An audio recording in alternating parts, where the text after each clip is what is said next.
Hello and welcome to a marina in Leicestershire where I'm about to have a day trip on a narrowboat, on a canal, just meandering along, just like the good old days. And it's a very special little narrowboat. There it is, the pink one. And when I say pink, it's really pink.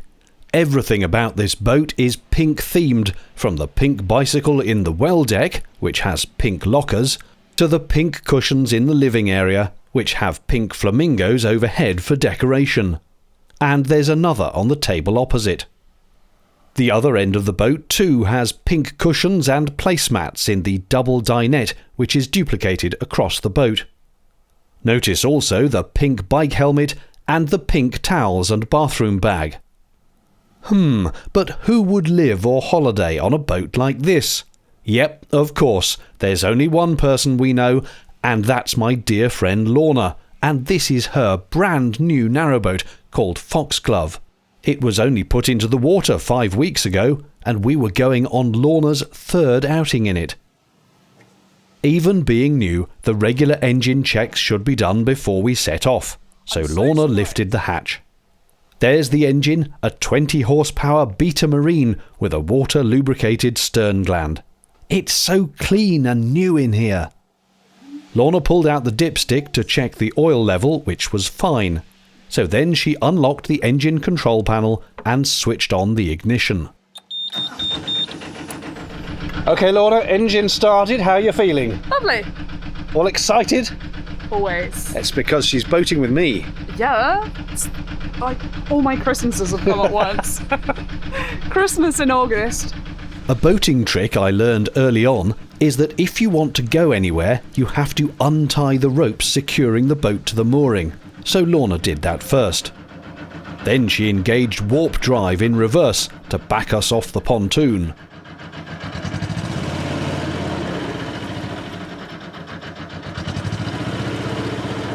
There was unfortunately a large amount of weed in the water, which was surely getting wrapped around the propeller. But we did gradually back away and turn so as to head towards the marina exit. The sun was considering breaking through, but without much success.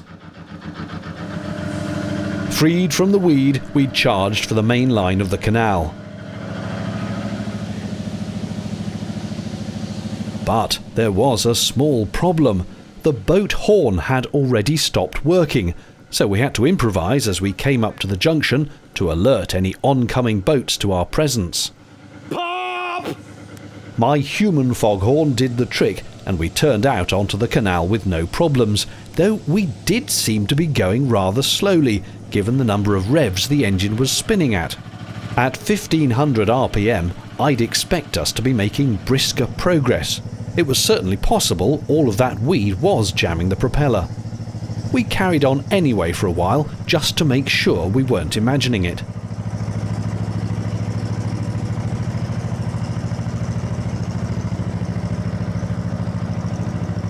And we met the local swan family, who'd had a very good year, with so many of the cygnets surviving. Normally, a few don't make it, and they're left with maybe 1 or 2 babies.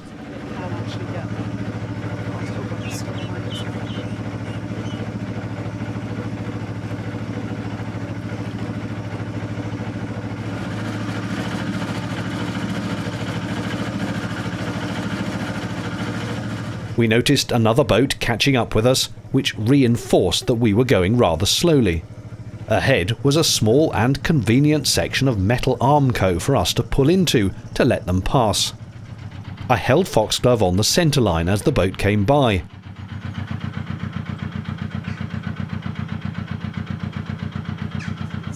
And we decided it would be prudent, while stopped, to check the propeller, which required Lorna to open the weed hatch in the engine bay.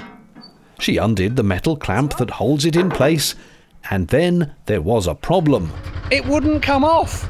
We unscrewed the bolt that holds it down, and having done that, normally you just lift the weed hatch off, but this boat is so new, it seems to have kind of glued itself shut, and both of us tried, and the blooming thing would not lift off. So unless we're both complete incompetent muppets, which is not beyond the realms of possibility... Speak for yourself. It's kind of managed to glue itself on somehow. So for the moment, we're just going to proceed slowly.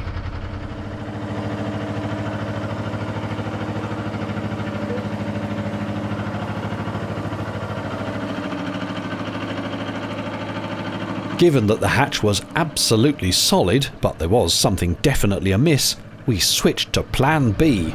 We just tried the age-old boater's trick of a quick blast of reverse to clear stuff round the prop rather than getting in through the weed hatch, and it does seem to have made a difference. We seem to be chugging along a little faster now, but I think it's still worth having a look down there at some point when we can get the weed hatch off, but it's definitely improved, unlike the weather. And then I had a go, which was very decent of Lorna given how new the boat is. It was very easy to steer and relatively nimble.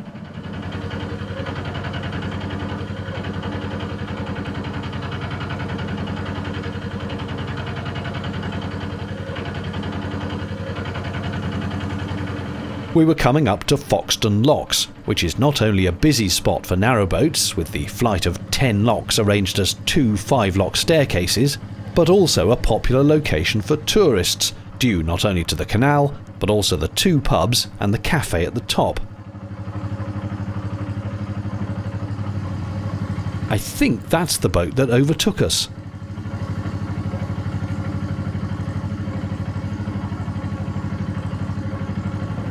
Opposite, in the reeds, a boat that's clearly not been anywhere for a while, poor thing.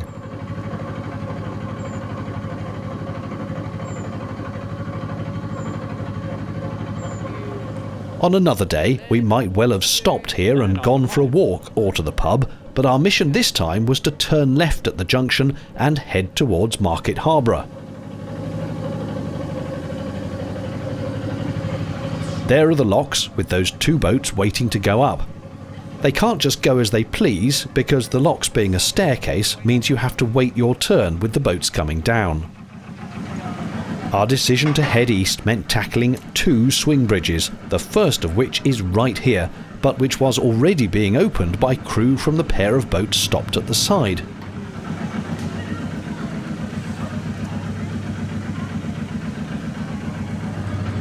They were kind enough to wave us through first, for which we were grateful. Thanks. And with that we headed up the Market Harborough arm. We're actually on a bit of canal I've never done before. I've come down Foxton Locks and then headed straight along the Grand Union Leicester arm up towards Leicester, but I've never done this turn up the Market Harborough arm, so this is a whole new bit of canal for me, which is exciting. Look at that excitement on Lorna's face.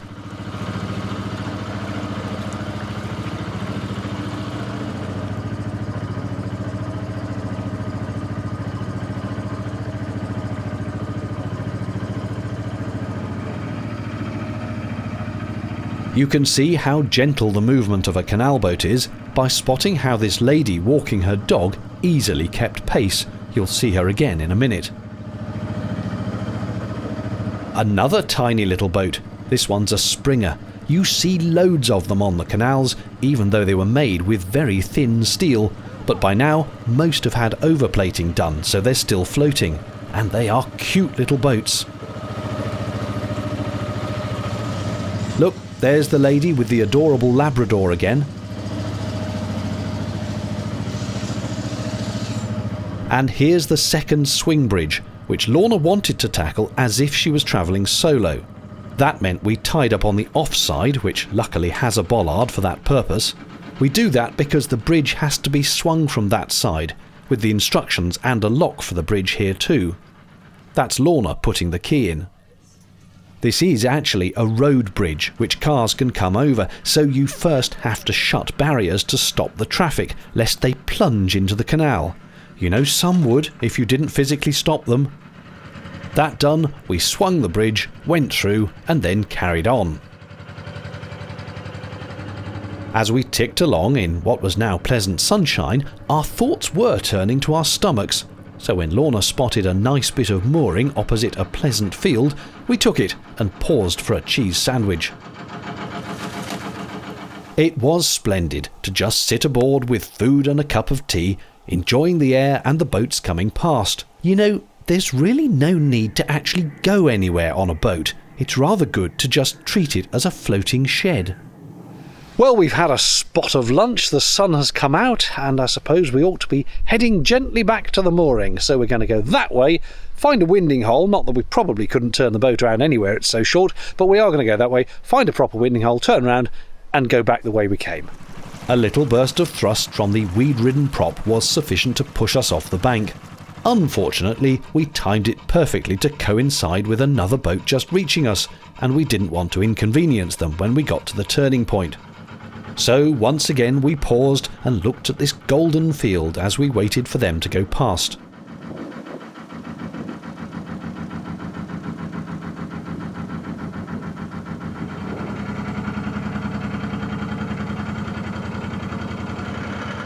Yes, we had fenders down, but we weren't going in any locks, so it doesn't matter.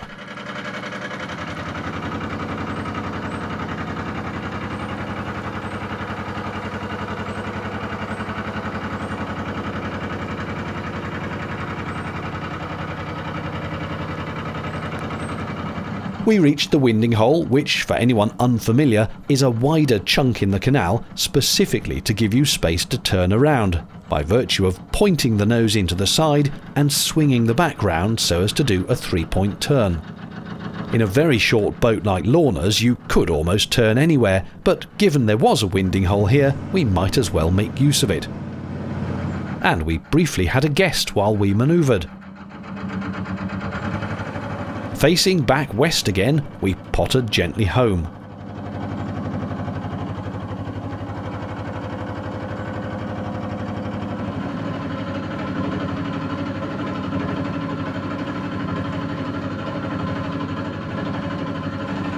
Lorna made me another cuppa while I steered. I've realised that what Lorna's boat's engine reminds me of is a Citroen 2CV. It's got that slight whine and enthusiastic rattle to it. And I remember a 2CV used to sound like a Singer sewing machine. So perhaps Lorna's boat sounds like a sewing machine. But it's getting us along anyway, so that's the main thing. Lorna will be making her own video of the day in the fullness of time, but follow her YouTube channel now, Lorna Jane Adventures, for loads more about her boat and her travels. Thanks for watching. Cheerio.